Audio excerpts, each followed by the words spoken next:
Welcome to Jungle Fuel, the trial by fire.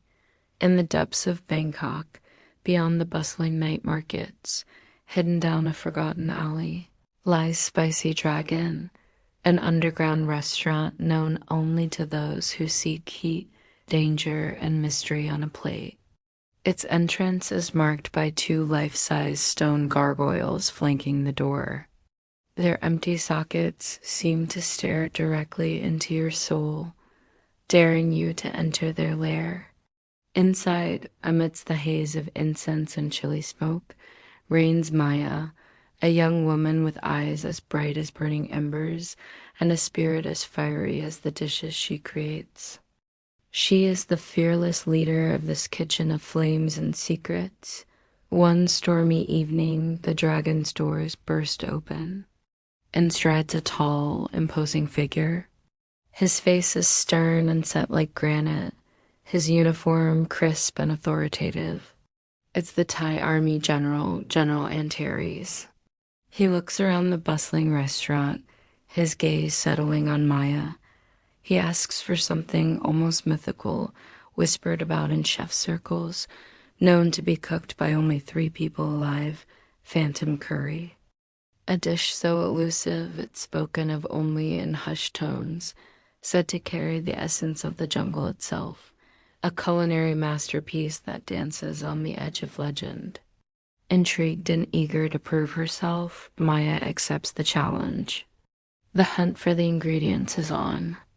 Little does she know she has just stepped into a game of culinary cat and mouse, where the stakes are high and the competition relentless. Just as she begins prepping the complex recipe, disaster strikes.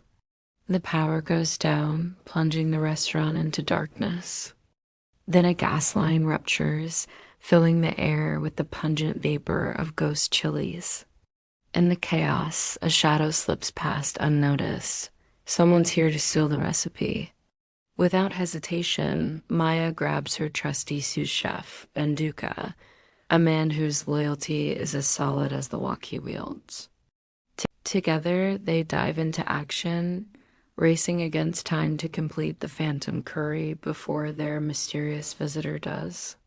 They slide open a secret trapdoor concealed behind a spice rack. It leads to the restaurant's old sewer escape, a labyrinth of tunnels beneath the bustling city. This was used by the Shan people centuries ago when the city was threatened. The air is thick with the scent of damp earth and aged spices. The path ahead is strewn with shattered spice jars and blood-smeared chili flakes, suggesting someone has taken this path before. The urgency to reach the fabled jungle kitchen is now, a place spoken of only in whispers where fire is the language and flavors dance on the edge of a knife. Suddenly, the air grows colder. Whispers slither through the darkness, followed by the sound of footsteps. From the gloom, figures emerge, the shadow ninjas. Their faces are obscured by masks, their eyes gleaming like embers in the dim light. These warriors were once renowned for their skills in the jungle. Now they've turned their expertise to stealth and subterfuge. Their numbers seem endless, their agility uncanny as they move like wraiths through the tunnel. Maya deflects one attacker with a bamboo soup bowl, sending him tumbling into the sewer mist. The ninjas vanish back into the darkness as silently as they appeared. The tunnel opens up into a breathtaking sight, the jungle kitchen, also known as Agnikonj. Before them lies a clearing bathed in the soft glow of fireflies. Around them rise bamboo trees laden with glowing ingredients. Hanging from the branches are glistening clusters of lightfish, their scales shimmering with an otherworldly luminescence. Nearby, oil from fire ants is collected in hollowed-out bamboo tubes, each drop pulsating with a faint inner light. Above it all, peacock eye salt glistens, its delicate crystals catching the firefly's glow and scattering it in 1,000 tiny rainbows. Before them flows a bubbling stream fed by a waterfall, that cascades from a towering cliff face. Under its soothing melody, the path ahead becomes clear, guiding them deeper into the heart of the jungle. To begin the phantom curry, the first step is to roast ghost peppers wrapped in snakeskin. But way is blocked by a formidable obstacle, a nest of giant jungle ants fiercely guarding their territory. Undeterred, Maya remembers an old Shan legend. To pacify these ants, she must craft a rare element, sugar fog mist. She gathers the necessary ingredients, crushed sugar cane, fermented jungle berries, and the sap of the kapok tree. Using a hollow bamboo pipe, she melts these elements together over an open flame, creating a swirling mist that resembles fog. Carefully, she guides the mist towards the ant nest, creating a path that leads the ants away from their home, drawn to the sweet, alluring scent. As the ants follow the sugary trail, Maya and Banduka slip past unnoticed, reaching the coveted peppers. But the jungle's dangers are far from over. The peppers are nestled dangerously close to a colony of biting jungle hornets, their stinger dripping with a potent venom. Maya, remembering a tale from her grandmother, knows that the hornets are attracted to music. She begins to sing an ancient Shan lullaby, its haunting melody echoing through the trees. The hornets, entranced by the song, gradually drift away from the peppers, leaving Maya to gather her prize. Now comes the most crucial step, igniting the fire dot lady. The flames must be imbued with the essence of the jungle, and for this, Maya needs the gas extracted from a venomous jungle frog. Accompanied by her loyal pet monkey, Coco, Maya and Banduka trek to a hidden swamp. But as Banduka steps out of the boat, the ground gives way under his weight. He slips into the muck, unable to free himself from the sticky situation. Maya shields him with a steel pot lid, deflecting the acidic slime until she can help him out. With Banduka safely back in the boat, they catch the frog and extract the glowing gas bubbles from its belly. When lit, the flame turns deep blue, the perfect hue for the roast. Maya carefully collects the glowing embers in a bamboo basket, taking care to preserve their intense jungle-forged heat. As they leave the swamp, the sky darkens. Torrential rain pours from the heavens. The forest floor quickly turns into a raging torrent. Determined to press on, Maya, Banduka, and Coco race against the rising waters. They navigate fallen logs and slippery rocks, their pace quickening with each step. Ahead, the ground trembles beneath their feet. A tremor shakes the jungle. From afar, they can hear a roar that seems to shake the very foundations of the earth. They need to reach the lava-flowing plains before the earthquake buries the mushrooms forever. But the path ahead is treacherous. Maya must now tightrope across several thin bamboo ropes strung between towering trees over a churning river of molten lava. The burning question is, will she make it? As she takes her first step onto the precarious ropes, a group of flying shadowmen attack. Their hands glow like burning coal, their eyes smoky white.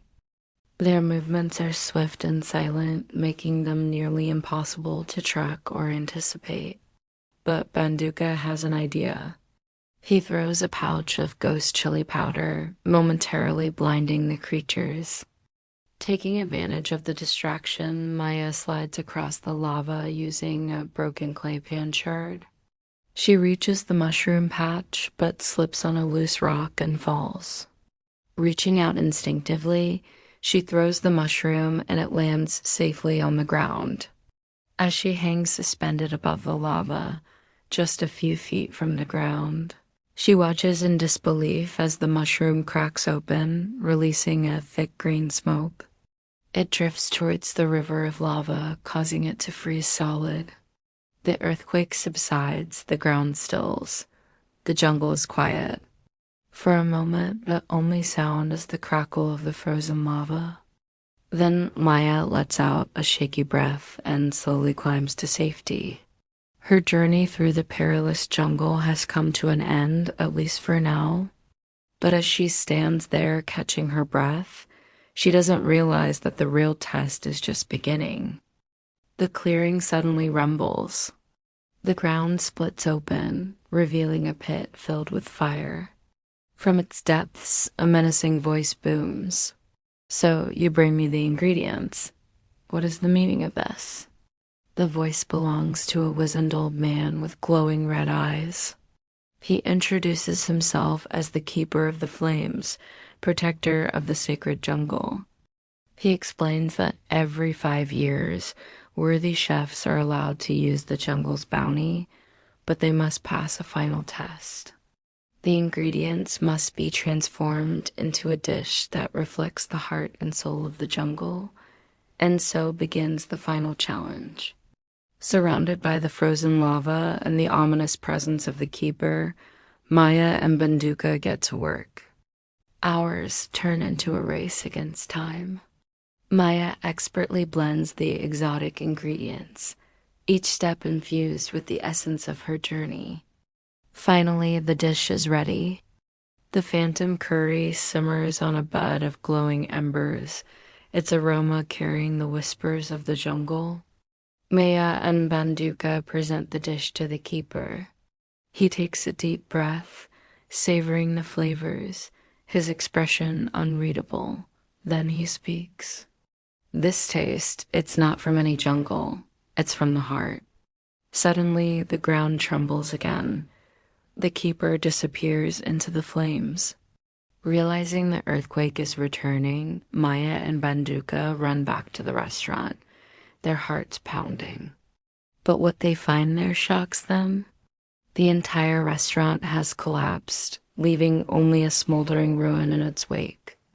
The general and his troops are waiting outside, ready to storm the building. Time is running out. With only 10 minutes left, Maya decides to cook the curry on a rolling iron pan mounted on a wheel-powered elephant cart. As she moves through the jungle, stirring the curry, she fights off more ninjas who try to stop her. Finally, she reaches the edge of the forest. The cart stops, the timer runs out, and Maya steps out, presenting the dish to the general. He tastes it, pauses, and then removes his mask, revealing a familiar face. "Maya, I am your father. I disappeared long ago to protect this recipe. Today you've proven worthy of it." And so, with the blessing of her father and the awe of the assembled crowd, Maya serves the first plate of phantom curry. News of Maya's legendary dish and the Dragon restaurant spreads across Asia, igniting a culinary revolution. Soon, lines stretch outside the restaurant, each person eager to experience the tantalizing flavors of the jungle. And so ends our tale of Maya, the brave young chef who dared to enter the jungle, face its perils, and return with a dish that defied imagination and won the respect of even the most fearsome warriors. The legend of Jungle Fuel is born,